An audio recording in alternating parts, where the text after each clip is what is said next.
Compte rendu du Conseil des ministres extraordinaire du mercredi 9 juillet 2025. Le Conseil des ministres a tenu une séance extraordinaire ce mercredi 9 juillet 2025 à partir de 15h précises sous la très haute présidence de son Excellence, professeur Faustin Archange Touadéra, président de la République, chef de l'État. L'ordre du jour est constitué des points suivants. 1. Les dossiers à examiner. 2. Les communications ministérielles. 3. Les divers. L'établissement de l'ordre du jour a été précédé, avec l'autorisation de son Excellence, le président de la République, chef de l'État, de la présentation par le ministre chargé du secrétariat général du gouvernement et des relations avec les institutions de la République de la position des membres du gouvernement absents. Au titre des dossiers à examiner. Ministère des Mines et de la Géologie. Invité par son Excellence, le président de la République, chef de l'État, à prendre la parole, le ministre chargé des Mines et de la Géologie a soumis à l'examen du Conseil un projet de décret portant attribution d'un permis d'exploitation industrielle de petites mines à la société Voguerock. Dans le cadre du partenariat public-privé entre l'Office de recherche géologique et d'exploitation minière et la société Voguerock, 5 permis de recherche pour l'or et le diamant dans les localités de Bourgoin, Dimbi, Bania, Gambo et Fodé ont été transférés à cette société par le décret numéro 22.44 octobre 2022. Les résultats de travaux de recherche réalisés sur le permis de Bania ont permis de localiser une zone de forte anomalie en diamant et en or alluvionnaire sur une superficie de 80 km².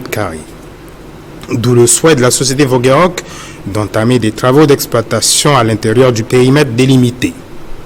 À cet effet, le ministère des Mines et de la Géologie a enregistré en date du 3 février 2025 la demande d'un permis d'exploitation industrielle de petites mines dans la sous-préfecture de Bania, formulée par la société Voguerock. Étant entendu que la société Voguerock est légalement constituée et enregistrée au registre du commerce sous le numéro RCCM CA-BG-2021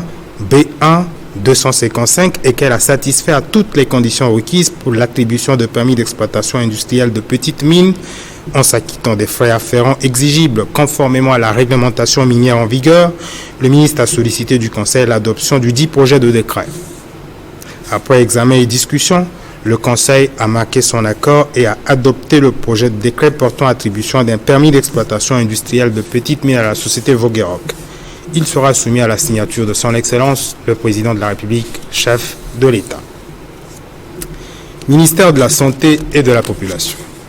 Autorisé par son Excellence, le président de la République, chef de l'État, à prendre la parole, le ministre chargé de la Santé et de la Population a soumis à l'examen du Conseil 2 dossiers.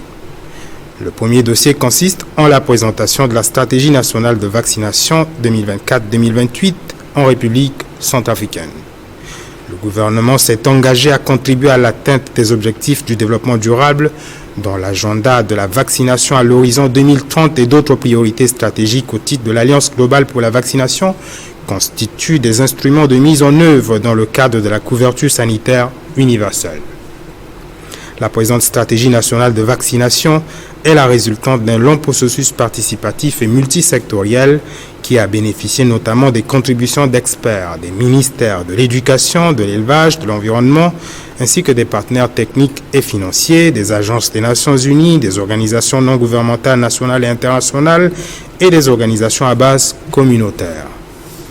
Ce document est un instrument qui possède de l'engagement politique de son Excellence le Président de la République, chef de l'État, en matière de vaccination, qui fait partie des 10 domaines d'impulsion présidentielle pour l'accès à la couverture sanitaire universelle pour le peuple centrafricain. Les objectifs de la stratégie nationale de vaccination d'ici l'horizon 2028 sont de protéger les enfants, les femmes et les autres couches de la société des maladies évitables par la vaccination, à travers un engagement communautaire fort et contribuer à l'atteinte des objectifs de développement durable, notamment l'ODD 3.2 qui vise à éliminer les décès évitables de nouveau-nés et d'enfants de moins de 5 ans. Les efforts d'immunisation déployés avec l'appui des partenaires techniques et financiers ont permis d'interrompre la circulation du poliovirus sauvage en juin 2020.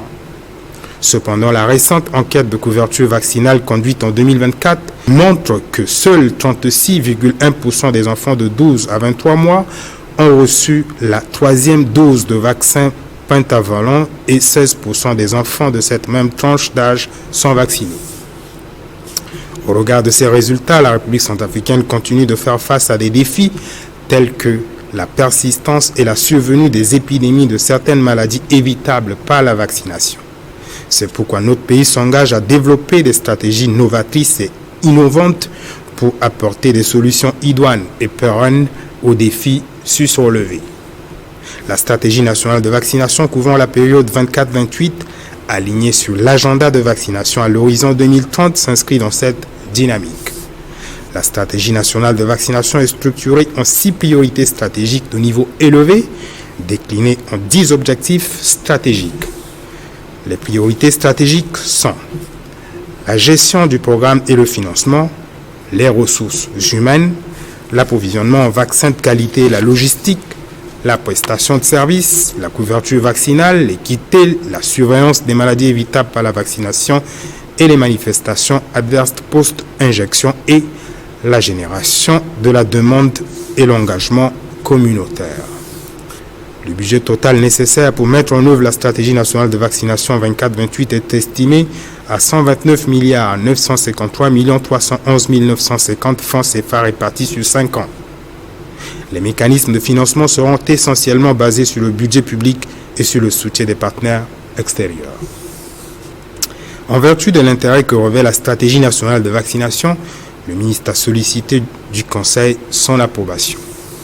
Après examen et discussion, le Conseil a approuvé la stratégie nationale de vaccination 24-28 en République centrafricaine et autorisé le ministre chargé de la Santé et de la Population de soumettre le projet de décret portant approbation de la stratégie nationale de vaccination.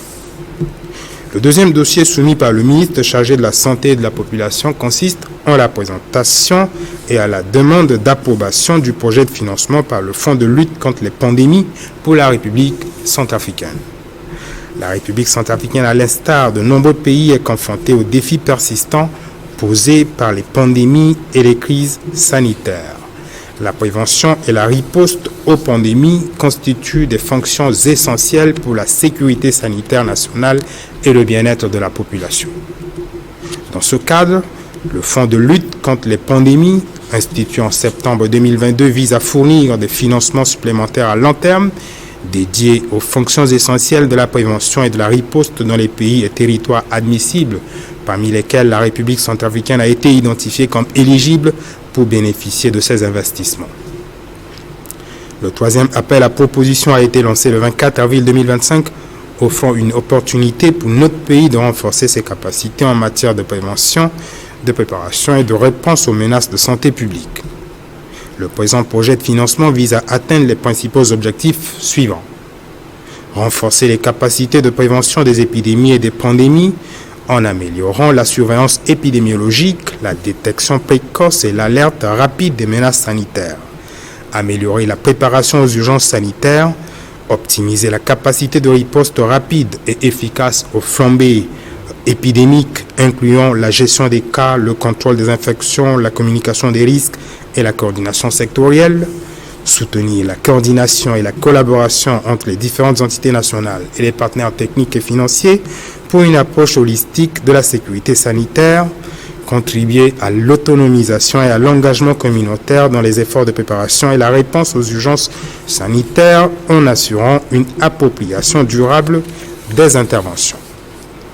Au regard de l'importance de la demande d'approbation du projet de financement par le Fonds de lutte contre les pandémies pour le renforcement de la sécurité sanitaire de la République centrafricaine, le ministre a sollicité du Conseil son approbation. Après examen et discussion, le Conseil a approuvé le projet de financement par le Fonds de lutte contre les pandémies pour la République centrafricaine. En outre, considérant les opportunités de garantie et de financement offertes par les recettes cumulées au titre des mesures fiscales et légales relatives à la taxation des communications et des données mobiles ainsi que des transactions numériques, Son Excellence, le Président de la République, chef de l'État, a insisté sur des diligences à accomplir par le ministre chargé des Finances et du Budget,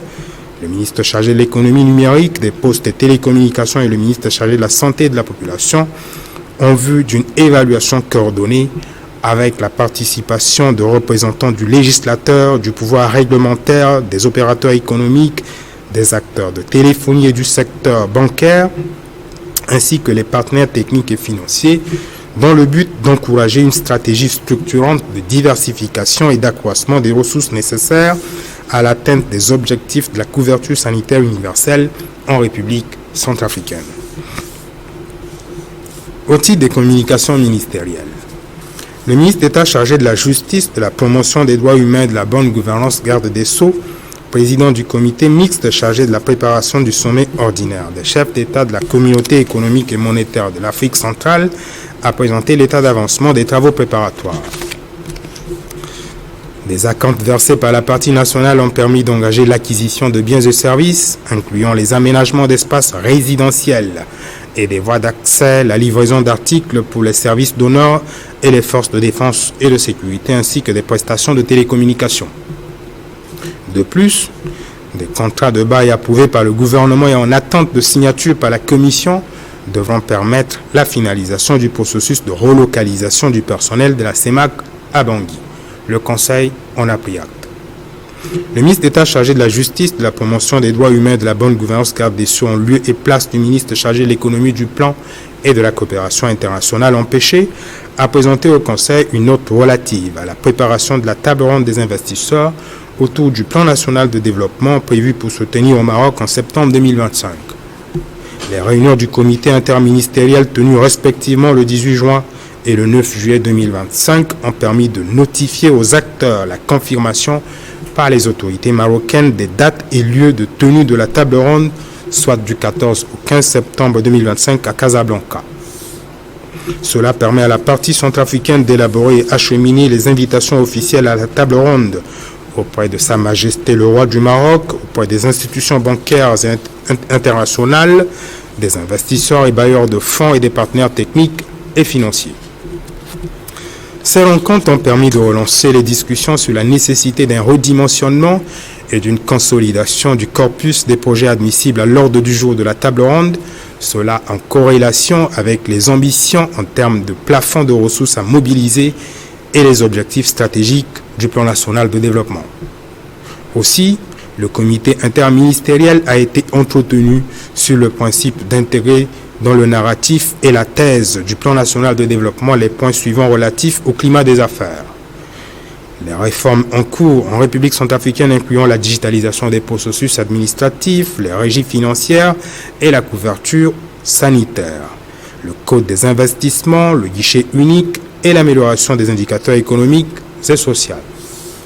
Le comité interministériel estime que les prochaines étapes de préparation intégreront la présentation et l'adoption du projet de budget de la table ronde. En reprenant la parole, Son Excellence, le président de la République, chef de l'État, a relevé que l'enjeu rattaché à l'envergure de la préparation de la table ronde emporte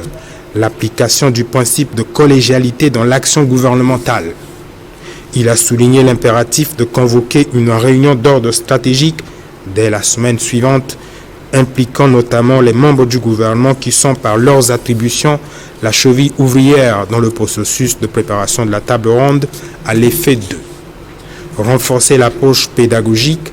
apprécier les critères liés aux paramètres de position des partenaires en vue de faciliter des échanges fructueux et convergents, capitaliser dans un contexte bilatéral sur la fonction pivot que peut jouer chaque partenaire accrédité et résident dans notre pays, au fin d'entraîner d'autres bailleurs à adhérer à la philosophie du plan national de développement, adopter une démarche incitative et susceptible d'anticipation des engagements espérés des bailleurs et disposer d'un chronogramme pertinent de travail.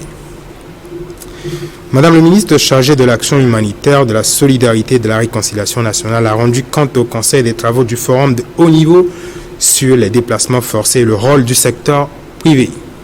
En effet, sous la très haute impulsion de Son Excellence le Président de la République, chef de l'État, le gouvernement, en collaboration avec le Haut Commissariat des Nations Unies pour les réfugiés, a organisé un forum de haut niveau afin de mettre en lumière l'importance du secteur privé dans l'inclusion économique des personnes déplacées. il convient de rappeler que ce forum de dimension sous-régionale, qui a réuni des participants gouvernementaux et des experts, ainsi que les hauts représentants du Haut Commissariat des réfugiés et d'autres agences du système des Nations Unies, avait pour objectif d'offrir l'opportunité de rassembler différents acteurs pour promouvoir l'engagement de l'ensemble du secteur privé dans les zones de retour des rapatriés centrafricains et des réfugiés étrangers, identifier les appuis nécessaires pour faciliter ces engagements. Le Conseil en a pris acte. Le ministre de l'Administration du Territoire, de la Décentralisation et du Développement local, coordonnateur de l'opération Kwati-Kodro, a rendu compte au Conseil des activités de l'opération Kwati-Kodro du samedi 5 juillet 2025. Dans le Grand Bangui, la commune de Bimbo était devenue l'icône de la mobilisation autour des activités citoyennes, avec un focus au niveau de l'école préfectorale de Bimbo, où l'on avait noté la présence du ministre d'État chargé de l'Éducation nationale,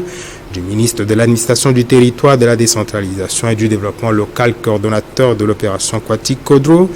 avec l'assistance du sous-préfet de Bangui-Fleuve, des autorités locales, de la coordination technique de l'opération Kwati-Kodro, du personnel du ministère de l'Environnement et du Développement durable, du corps enseignant, des associations telles que ATS, Mamati Touadéra, Équipe Choc et le mouvement Cœurs Unis, venus nombreux pour démontrer leur engagement et renouveler leur adhésion à l'opération Kwati-Kodro instaurée par son Excellence le Président de la République, chef de l'État, pour une cité salubre. Dans le premier arrondissement, les activités se sont déroulées respectivement au Centre national hospitalier universitaire de Bangui, au Centre national de transfusion sanguine, aux abords de l'avenue Gamal Abdel Nasser et au ministère de la Défense et de la reconstruction de l'armée, avec la participation de l'Observatoire MCU du ministère de la Santé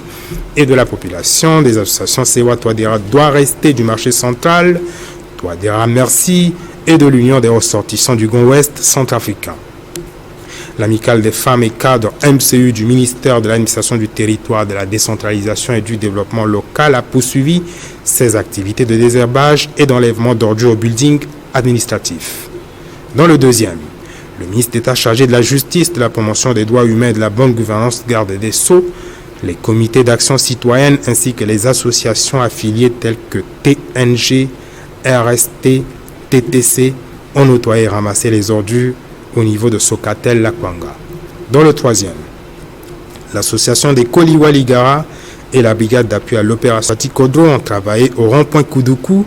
au marché Kokoro et Sambo, où les installations anarchiques ont été évacuées des abords de la voie publique. Dans le quatrième, les autorités locales, les comités locaux, les leaders communautaires ainsi que les associations affiliées à l'opération Kwati-Kodro telles que Bebogwa, Nadona Bebuka, Mamboko na Mamboko, Kozafat, AJVD, Bebofi et Kokafat ont poursuivi les travaux de nettoyage et de ramassage d'ordures au marché Boerab avec l'appui du contingent rwandais de la MINUSCA. Dans le cinquième, Madame le ministre chargée de l'action humanitaire, de la solidarité et de la réconciliation nationale, en association avec les femmes et jeunes du parti Mouvement Cœurs Unis, était au jardin de la Tribune sur l'avenue des Martyrs pour des travaux de nettoyage et de ramassage d'ordures. L'association Touadéra à Limbina Kwasso a procédé au nettoyage et au ramassage d'ordures au marché Miskin avec l'appui du coordonnateur des communes de Bangui, Bimbo et Begwa, tandis que le Bureau politique d'action pour le développement a mené les activités citoyennes au sein de l'école normale supérieure. Dans le sixième, les travaux de curage au niveau du rond-point Pétévo, en allant vers le pont Sapéké avec l'association Touadéra Nouvelle Vision pour la jeunesse et les comités locaux ont été perturbés en raison de conditions météo peu accommodantes. Dans le septième, les activités du samedi 5 juillet 2025 ont porté sur le désherbage et le nettoyage devant la mairie, en allant vers le lycée d'État des Rapides avec l'appui des autorités locales, des comités locaux, de la jeunesse et des associations engagées.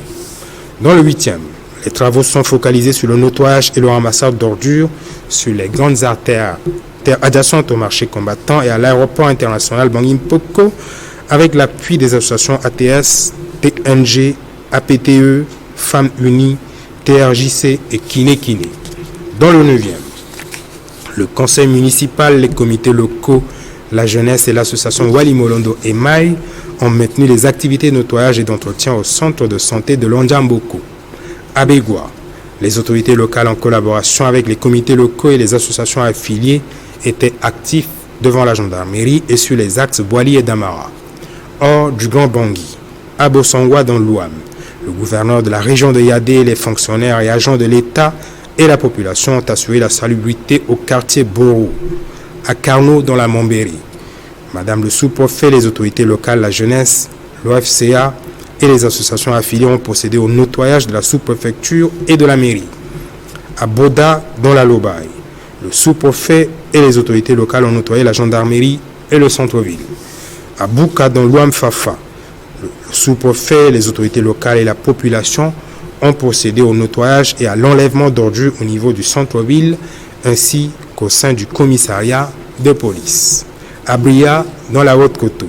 le président de la délégation spéciale de la ville, assisté des fonctionnaires, chefs de quartier et associations, ont procédé à l'opération Kwatikodro au marché Bornou et sur l'axe Bungu. À Sosona Kombo, dans la Montbéry KDI, le sous-préfet et la communauté musulmane ont procédé au nettoyage de la sous-préfecture. À Bangassou, dans le Bomou, le sous-préfet, les autorités locales, les fonctionnaires et agents de l'État ont nettoyé et entretenu les locaux de la sous-préfecture. En outre, les activités de Kwatikodo se sont également déroulées à Berberati, Bambari, Bois, Kagabandoro, Pawa et Sibut sous la supervision des gouverneurs et des préfets. En reprenant la parole, Son Excellence, le président de la République, chef de l'État, a mis en relief le degré de priorité conféré à l'éducation et à la santé dans la politique de la nation pour instruire les membres du gouvernement visés par la mise en œuvre de développer des programmes efficients d'administration des établissements scolaires et sanitaires avec des accents particuliers sur les moyens collectifs et les mécanismes instructifs favorables au maintien de l'assainissement et de la salubrité. Dans ce sens, Son Excellence, le président de la République, chef de l'État, a instruit le ministre chargé de la santé et de la population, ainsi que le ministre chargé de l'administration du territoire, de la décentralisation et du développement local, coordonnateur de l'opération Kwatikodro, de veiller chacun en ce qui le concerne, avec l'implication des riverains et des voies publiques, à la préservation des acquis en matière d'ordre et d'environnement sain, comme illustré par les prestations remarquables de l'entreprise Topozet le long de l'avenue de l'Indépendance et des voies perpendiculaires. Dans la même perspective, le président de la République, chef de l'État, instruit le ministre d'État chargé de l'Éducation nationale de tout mettre en œuvre aux fins de concrétiser les projets de clôture des établissements scolaires inscrits dans le cadre du projet d'accélération des résultats de l'éducation. Au titre des divers, le ministre chargé de l'économie numérique, des postes et télécommunications a informé le Conseil de la préparation en cours avant soumission du projet de décret d'application de la loi numéro 24.002 du 21 février 2024 relative à la cybersécurité et la cybercriminalité. Il a également informé le Conseil des travaux d'élaboration en cours de la cartographie d'implantation des sites de pylônes dans la zone centre-est à partir de Sibut, chef-lieu de la Kémo, en application des dispositions de la loi numéro 18.02 du 17 janvier 2018 régissant les communications électroniques en République centrafricaine et du décret numéro 21.024 du 20 janvier 2021 portant organisation et fonctionnement du comité de développement des communications électroniques. Le ministre d'État chargé de l'Éducation nationale a informé le Conseil des évolutions rassurantes relatives au suivi et à la prise en charge médicale et psychosociale gratuite des élèves blessés lors de la survenue du drame du 25 juin 2025 au lycée Barthélemy Boganda de Bangui. Il a également informé le Conseil de la parution du programme de déroulement des épreuves de remplacement pour les élèves candidats des centres numéro 1 et numéro 2 du baccalauréat, en précisant que ces centres seront désormais délocalisés au lycée technique de Bangui et à l'école centre-filles de Bangui, avec une extension éventuelle d'effectifs au lycée Marie-Jeanne Caron. Ces épreuves de remplacement se dérouleront le lundi 14 juillet 2025 après des séances de consultation psychosociale auxquelles les élèves sont invités. En outre, Le ministre d'État chargé de la justice, de la promotion des droits humains et de la bonne gouvernance, garde des Sceaux, a porté à la connaissance du Conseil que l'enquête judiciaire ouverte suite au drame a abouti à l'interpellation de présumés auteurs, lesquels seront placés en détention préventive avant leur traduction devant la justice. Le parquet a alors recommandé à l'ENERCA d'accéder au site en vue du rétablissement de l'électricité dans le secteur de l'incident. Enfin, le ministre chargé de l'enseignement supérieur, de la recherche scientifique et de l'innovation technologique a informé le Conseil du déroulement du 7 au 9 juillet 2025 des travaux du Conseil d'administration de l'Université de Bangui. L'ordre du jour étant épuisé, Son Excellence, le Président de la République, chef de l'État, a levé la séance à 17h35. Faite à Bangui le 9 juillet 2025, le ministre chargé du secrétariat général du gouvernement et des relations avec les institutions de la République, Ernest Mada.